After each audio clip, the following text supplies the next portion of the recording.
Ja, hallo und herzlich willkommen. In diesem Video möchte ich dir gern den Entstehungsprozess einer großen Zeichnung einer tausendjährigen Eiche vorstellen.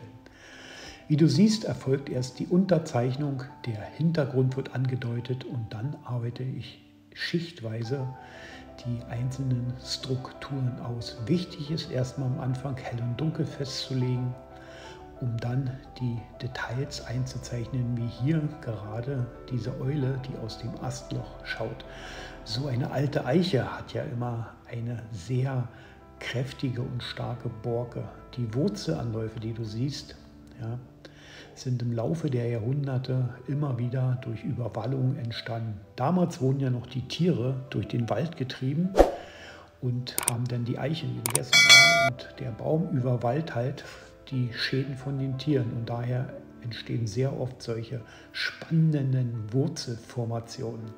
Ja, du siehst, ich gehe jetzt mehr und mehr in die Details rein, lege hell und dunkel fest und die Bleistifte werden immer spitzer, also vom Groben zum Feinen. Ja. So eine Zeichnung, so eine realistische Zeichnung, wie ich sie auch in dem großen Zeichenkurs vom Anfänger zum Meister vorstelle und auch zeige an verschiedenen Objekten wie Wassertropfen und auch einem Baum, nicht so detailliert wie hier, aber an vielen Objekten zeige ich dir, wie man sich da rantastet und welches Material du ganz genau brauchst. Ja, hier ist ein Dachs, den ich noch mit reinsetze auf einer Wiese. Hier entsteht gerade etwas Zufälliges. Viele Sachen zeichne ich natürlich mit Absicht rein, aber direkt im Prozess des Zeichnens entstehen auch zufällige Motive, Tiere. Es ist wie, als wenn du in den Wolken schaust. Ja? Da entdeckt man auch manchmal die skurrilsten Gebilde. Ja, du siehst, ich bin fast fertig jetzt hier. Lege noch Feinheiten, Licht und Schatten fest, sodass der Baum richtig rauskommt und in den Vordergrund rückt. Ja?